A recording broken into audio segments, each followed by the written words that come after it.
कोल्हे जी। धन्यवाद अध्यक्ष महोदय। आज मैं खुद को गौरवान्वित महसूस कर रहा हूं क्योंकि आज मैं एक ऐसे दस्तावेज पे अपनी बात रखने का मुझे सौभाग्य प्राप्त हुआ है जो हमारे लोकतंत्र की प्रेरणा है और हर भारतीय के जीवन का मार्गदर्शक तत्व भी है। अध्यक्ष महोदय, जब हमें आजादी मिली तब कई देशों ने हमारा मजाक उड़ाया था, हो क्या रहा है? लेकिन गर्व की बात है लेकिन गर्व की बात है कि इतना खंडप्राय देश होने के बावजूद आज हम विश्व के सबसे बड़े लोकतंत्र के रूप में लगातार प्रगति की ऊंचाइयों को छू रहे हैं और इसका एक प्रमुख कारण है संविधान, जो हमें व्यक्ति केंद्रित नहीं बल्कि राष्ट्र समर्पित होने की सीख देता है।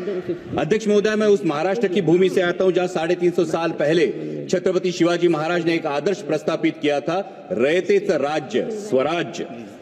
छत्रपति शिवाजी महाराज के स्वराज से ज्यादा वैभवशाली, ज्यादा बड़े कई साम्राज्य निर्माण हुए और हस्तगत भी हुए, लेकिन आज भी 350 साल बाद छत्रपति शिवाजी महाराज के स्वराज का नाम लिया तो हमारा भी सीना 56 इंच का होता है और इसका कारण है छत्रपति शिवाजी महाराज के स्वराज को मिला नैतिक अधिष्ठान और वही प्रेरणा संविधान में भी प्रतीत होती है।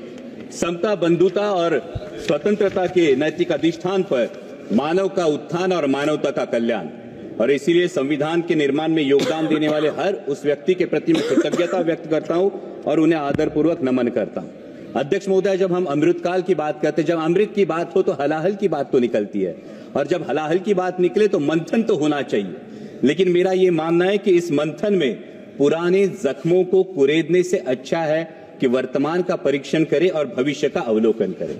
अध्यक्ष महोदय, संविधान ने संसद को संवैधानिक व्यवस्था में प्रमुख स्थान दिया है, लेकिन दुर्भाग्य की बात है कि कई बार हम संसद को राजनीतिक अखाड़े में बदला हुआ अनुभव करते हैं। व्यक्तिगत टिप्पणियां और नारेबाजी की वजह से कई बार संसद की कार्यवाही भी स्थगित करनी पड़ती है। किसी नेता का किसी पूंजीपति से क्या संबंध है, कौन नेता किसकी फ्लाइट में कहां गया या किस विदेशी नेता ने किस नेता को डोनेशन दिया, इन बातों से हमें लगता है ये महत्वपूर्ण होना चाहिए कि हमारे देश के किसान की, नौजवान की, आम आदमी की आवाज यहां उठाई जाती है या नहीं, उसकी समस्या का यहां समाधान होता है या नहीं।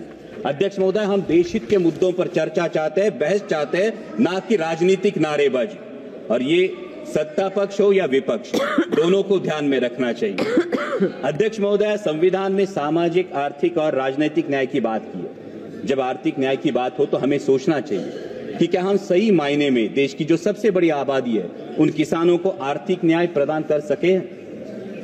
उनकी मेहनत का, उनकी फसल का क्या उन्हें सही दाम मिल पा रहा है। प्याज हो, सोयाबीन हो, दूध हो या कपास उत्पादक, किसी भी किसान से अगर आज हम पूछे कि वह आज की स्थिति में वो खेती आउट ऑफ चॉइस कर रहा है या आउट ऑफ कंपल्शन, ये तो मानना पड़ेगा, हर किसान को ये कहना पड़ेगा ये आउट ऑफ कंपल्शन उसे खेती करनी पड़ रही है, क्योंकि उसके पास दूसरा कोई चारा नहीं है, रोजगार का दूसरा कोई जरिया नहीं है। सरकार किसान सम्मान जैसी योजनाएं तो लाती है, लेकिन किसान का असली सम्मान तभी होगा जब उसकी फसल को सही दाम मिलेगा। किसानों के हित में देश की इंपोर्ट और एक्सपोर्ट पॉलिसीज बनाई जाएंगी। जो आर्थिक न्याय की बात किसानों को लागू होती है, वही बात देश के नौजवानों को भी लागू होती है। संविधान में गरिमापूर्ण जीवन की बात की गई है, लेकिन हर इंटरव्यू की लाइन में खड़े हुए नौजवान युवकों की भीड़ देखे या प्यून की नौकरी के लिए पीएचडी के छात्र कतार में खड़े देखे तो हम ये सोचने पर मजबूर हो जाते हैं कि क्या देश के भविष्य को हम गरिमापूर्ण जीवन दे रहे हैं, क्या उनकी शिक्षा के अनुसार उन्हें आर्थिक न्याय दे पा रहे हैं। अध्यक्ष महोदय, जब सरकार कहती है कि वो 80 करोड़ देशवासियों को मुफ्त में राशन देती है, इसके अभिनंदन के साथ ही हमें अंतर्मुख होकर यह भी विचार करना होगा कि आजादी के 75 वर्षों बाद भी अगर 80 करोड़ देशवासियों को मुफ्त में राशन देना पड़े तो क्या यह उपलब्धि है या विफलता, क्योंकि जनता मुफ्त का राशन नहीं बल्कि हक का रोजगार मांग रही है और मुफ्त के राशन से गरिमा नहीं बढ़ती, हक के सम्मानजनक कमाई से बढ़ती है। अध्यक्ष महोदय, जब सामाजिक न्याय की बात आती है तो हमें ध्यान रखना चाहिए कि हमारा धार्मिक ग्रंथ चाहे जो भी हो, वो गीता हो, बाइबल हो, कुरान शरीफ हो या गुरु ग्रंथ साहिब हो, उसे हमें दिल में रखना जरूर है, लेकिन दिमाग में सबसे पवित्र राष्ट्रीय ग्रंथ संविधान को रखना होगा। हिंदू, मुसलमान, सिख, ईसाई कोई भी हो, वो दहलीज के अंदर, लेकिन दहलीज के बाहर कदम रखते ही उसे सिर्फ और सिर्फ भारतीय बनना होगा। तभी तो संविधान के धर्मनिरपेक्षता के तत्व का सम्मान होगा। किसी मस्जिद के नीचे क्या है या मंदिर के पीछे क्या है, इस चर्चा में जाने वाला न्यायपालिका, मीडिया तथा सरकार का वक्त अगर राष्ट्र निर्माण और देशवासियों की प्राथमिकता के लिए सदुपयोग में लाया जाएगा तो इसमें देश का हित होगा। अध्यक्ष महोदय, हमारा संविधान हमें असहमति की भी अनुमति देता है, लेकिन वर्तमान में कुछ तत्व सरकार से असहमति रखने वालों को देशद्रोही करार देने लगते हैं। अध्यक्ष महोदय, क्या ये असहमति के तत्व का सम्मान है? देश को आजाद कराने वाले सत्याग्रहियों और क्रांतिकारियों के बीच भी आजादी के मार्ग को लेकर असहमति जरूर थी, लेकिन दोनों का मकसद एक ही था, देश की आजादी। और इसी प्रकार आजाद भारत में भी असहमति का मकसद एक ही होना चाहिए, वो है देश हित। अध्यक्ष महोदय, डॉक्टर बाबा साहेब आंबेडकर ने कहा था कि संविधान मात्र एक कानूनी दस्तावेज नहीं है, बल्कि हमारे जीवन का सारथी है। लेकिन आज हमारी शिक्षा प्रणाली में नागरिक शास्त्र का अध्ययन महज 20 मार्क के लिए होता है, महज 20 मार्कों के लिए। और शालेय शिक्षा के बाद तो जैसे आम नागरिक का नागरिक शास्त्र से हाथ ही छूट जाता है। आज हम देख रहे हैं कि शहरी आबादी लगातार बढ़ती जा रही है, लेकिन शहरों में वोटिंग परसेंटेज लगातार घटता जा रहा है। कई मतदाताओं तो ये तक पता नहीं होता कि स्थानिक स्वराज्य संस्थाओं का काम क्या है, विधानसभा का काम क्या है और संसद का काम क्या है। और ये भी वास्तविकता है कि कई बार मतदान जाति के आधार पर होता है या फिर धर्म के आधार पर होता है। इस स्थिति से उभरने के लिए हमें नींव मजबूत करनी होगी, न कि सिर्फ स्कूलों में बल्कि कॉलेजों में, कॉर्पोरेट में, कंपनियों में संविधान के प्रति सजगता के लिए हमें ठोस कार्यक्रम के बारे में सोचना होगा। और अध्यक्ष महोदय, अंत में मैं बात करूंगा राजनैतिक न्याय की। हमारे संविधान ने एक व्यक्ति एक वोट का अंगीकार किया है, और यह संविधान की खूबसूरती है कि देश की झुग्गी झोपड़ी में बसने वाले एक सामान्य देशवासी को भी एक मत का अधिकार है, और देश के आदरणीय प्रधानमंत्री जी को भी एक ही मत का अधिकार है। और इसलिए मैं मानता हूं कि हमारा वोट ये सिर्फ संविधान ने दिया हुआ अधिकार नहीं, ये हमें दिया हुआ एक बेशकीमती उपहार है। लेकिन अध्यक्ष महोदय, अगर हमारी कोई बेशकीमती चीज अगर खो जाती है या चोरी हो जाती है तो हम क्या करते हैं? हम शिकायत करते हैं। और अगर दरोगा कहे कि चोरी हुई नहीं तो हम क्या करते हैं?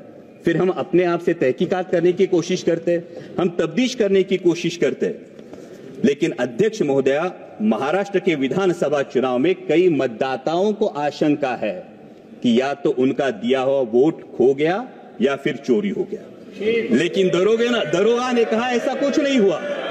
और इसलिए महाराष्ट्र, सर ये तो लोगों का कहना है, इसलिए महाराष्ट्र के सोलापुर जिले के मार्कड़वाड़ी के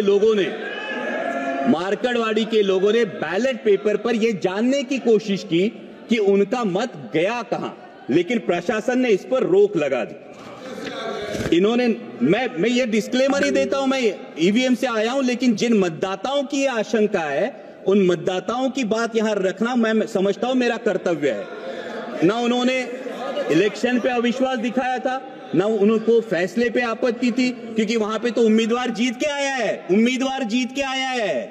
फिर भी लोग जानना चाहते हैं वोट कहां गया, खो गया या चोरी हो गया।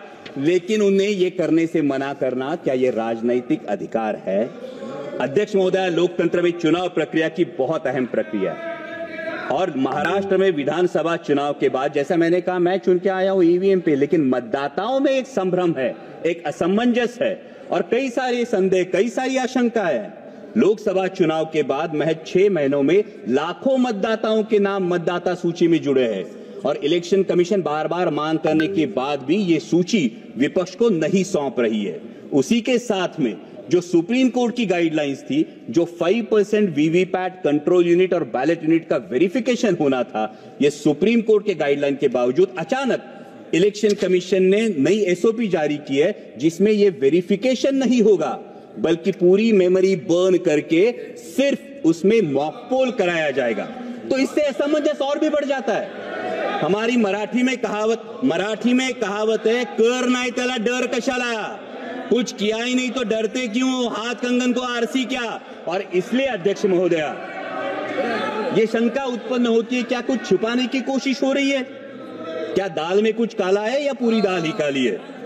अध्यक्ष महोदय, लोकतंत्र की मजबूती के लिए जनता का, ये हम और उनकी बात नहीं है, सत्ता पक्ष विपक्ष की बात नहीं है अध्यक्ष महोदया, लेकिन लोकतंत्र मजबूत रहने के लिए जनता का चुनावी प्रक्रिया पर विश्वास कायम रहना बहुत जरूरी है। और चुनाव आयोग का गठन ही फ्री और फेयर इलेक्शन के लिए हुआ है। इसलिए आपके माध्यम से मेरी दरखास्त है कि 5% ईवीएम में मॉक पोल की जगह वोट वेरिफिकेशन कराया जाए और साथ ही में चुनाव प्रक्रिया में अधिक पारदर्शिता लाने के लिए ईवीएम का लॉग